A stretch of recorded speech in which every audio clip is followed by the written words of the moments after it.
श्री त्रिविष्टपेश्वर महादेव। पूर्व के वराह कल्प में देवर्षि नारद इंद्र के दर्शन करने हेतु स्वर्ग में गए।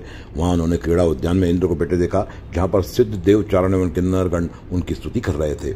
इस क्रीड़ा उद्यान में अनेक कल्प वृक्ष विराजित थे। सर्वत्र फूलों से स्पर्श करती हुई हवा प्रवाहित हो रही थी। यहाँ वीणा तथा वेणु का मधुर संगीत श्रुति गोचर हो रहा था। देवता एवं गंधर्व वहां सदैव विराजमान रहते हैं। तब इंद्र द्वारा पूछे जाने पर देवर्षि नारद महाकाल वन के महात्म्य का वर्णन करते हैं। वह कहते हैं कि महाकाल वन रम्य, सदा आनंदप्रद, शुभ, सेव्य, पुण्यमय, पवित्र तथा सभी तीर्थों की तुलना में अति उत्तम है। जो इस पुण्यमय शुभ महाकाल वन का दर्शन करते हैं, उनके ब्रह्म हत्या आदि सर्व पाप नष्ट हो जाते हैं। स्वयं देवादिदेव भगवान महाकालेश्वर यहाँ भूतगण से परिवृत होकर निवास करते हैं। इसी कारण पंडितगण इसे तीर्थ प्रवर कहते हैं। पृथ्वी में नैमिष तीर्थ सर्व पाप हरि है। पुष्कर तीर्थ उससे 10 गुणित अधिक है। उससे प्रयाग 10 गुणित है और उससे 10 गुना अमरेश्वर, उससे 10 गुणित फलप्रद पुण्या सरस्वती, उससे गया कूप 10 गुणित अधिक है। कुरुक्षेत्र उससे 10 गुणित है। वाराणसी उससे भी 10 गुणित है और महाकाल वन उससे भी 10 गुणित अधिक फलप्रद है।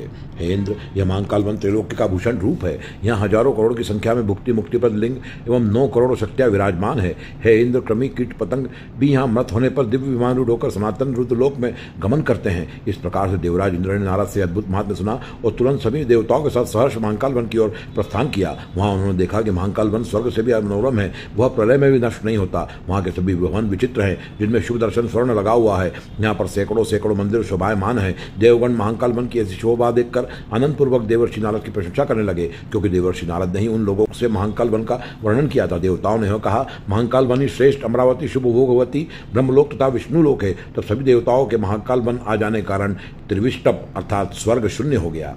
तब त्रिविष्टप स्वयं को शून्य देखकर पुनः पुनः चिंतन करने लगा, तो उसने शरीर धारण करके महाकाल वन जाने का दृढ़ निश्चय किया और तुरंत महाकाल वन पहुंच गया और देवताओं से परिपूर्ण उस रमणीय महाकाल वन का उसने दर्शन किया। वह कौतूहलाक्रांत होकर महाकाल वन पहुंच जाता। तभी आकाशवाणी होती है कि हे त्रिविष्टप, तुम कर्कोटक तीर्थ के पूर्व में एवं महामाया के दक्षिण में भगवान महाकाल के समीप अपने नाम से मेरी स्थापना करो। महादेव का यह आदेश पाकर त्रिविष्टप ने अपने नाम से वहां पर एक शिवलिंग स्थापित किया और शुभ पुष्पों से शिवलिंग का पूजन अर्चन किया। तभी इसका नाम त्रिविष्टपेश्वर महादेव हुआ। जो व्यक्ति भक्तिभाव से श्री त्रिविष्टपेश्वर महादेव का पूजन अर्चन करता है, वह दिव्य अलंकारों से भूषित होकर परम पद प्राप्त करता है। उसकी सभी इच्छित मनोकामनाएं पूर्ण होती है और उसे स्वर्ग लोक प्राप्त होता है।